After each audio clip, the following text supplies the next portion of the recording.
Trump has set a Saturday deadline for all Israeli hostages to be released from Gaza. Now, he has said that the Gaza ceasefire and hostage release deal should be cancelled if all hostages are not released by 12 p.m. on Saturday. He also threatened that all hell would break out if all hostages are not released by his deadline.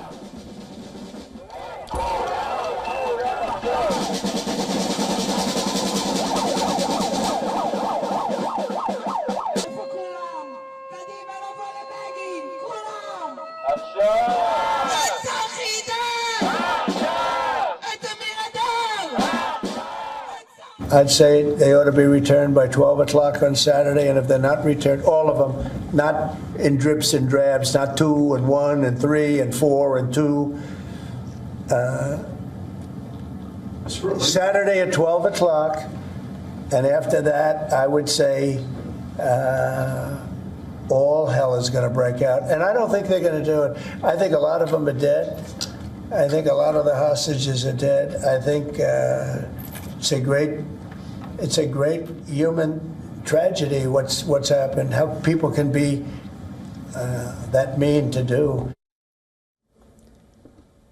Trump's latest intervention came after Hamas threatened to postpone any further hostage prisoner exchanges, saying Israel needed to fulfill its obligations under a fragile Gaza ceasefire. The Palestinian militant group later said the door remains open for the exchange to proceed as planned, calling on mediators to act. After Hamas announced its intention to postpone the release of Israeli hostages, the Israeli military said it would significantly reinforce areas around the Gaza Strip. The IDF said it was readying for any possible scenario.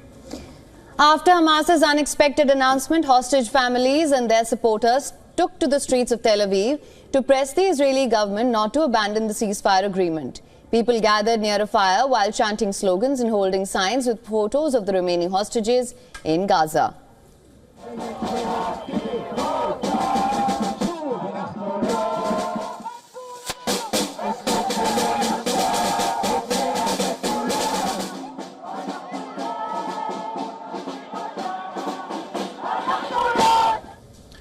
Describing Hamas' move as terrible, the US president, however, said he would let that be Israel's decision on what should ultimately happen to the ceasefire. Trump said he would speak to Israeli Prime Minister Netanyahu on the timeline he has proposed.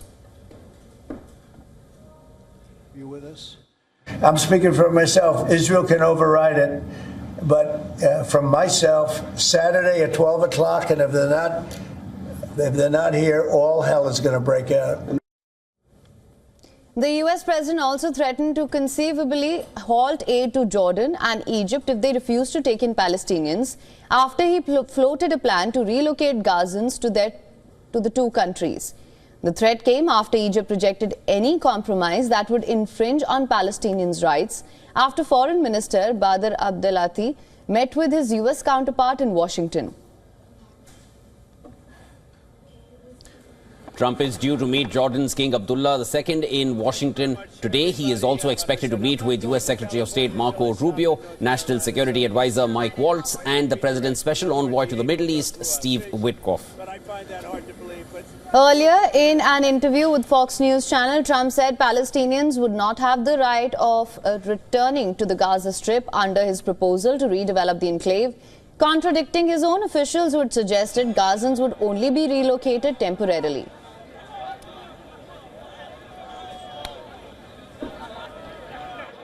Land, would the Palestinians no have the big right money to return? spent. No, they wouldn't, because they're going to have much better housing, much better. In other words, I'm talking about building a permanent place for them. Because if they have to return now, it'll be years before you could ever. It's not habitable. It will be years before it could happen. I'm talking about starting to build, and I think I could make a deal with Jordan. I think I could make a deal with Egypt. You know, we give them billions and billions of dollars a year. Meanwhile, Palestinian Authority has said that it would end its system of payments to the families of those killed by Israel or held in Israeli prisons, including for attacks on Israelis, responding to a long-standing request from Washington. The families will remain eligible for financial benefits under the Palestinian social welfare system.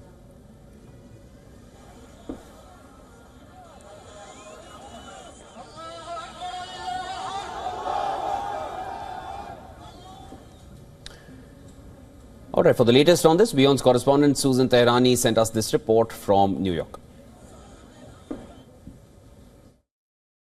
On Monday, President Donald Trump issued a stern ultimatum to Hamas to release all hostages held in Gaza by noon on Saturday. He noted that if Hamas fails to comply, the ongoing ceasefire between Israel and Hamas should be canceled, allowing, quote unquote, for all hell to break out. Donald Trump emphasized that this means all hostages should be released simultaneously and not in small groups. He also acknowledged that the final decision will be with Israel, but made his position very clear. His statement comes after Hamas's recent announcement to postpone the release of hostages, saying that Israel has violated terms of the ceasefire agreement. Susan Tehrani reporting from New York for WION World as One.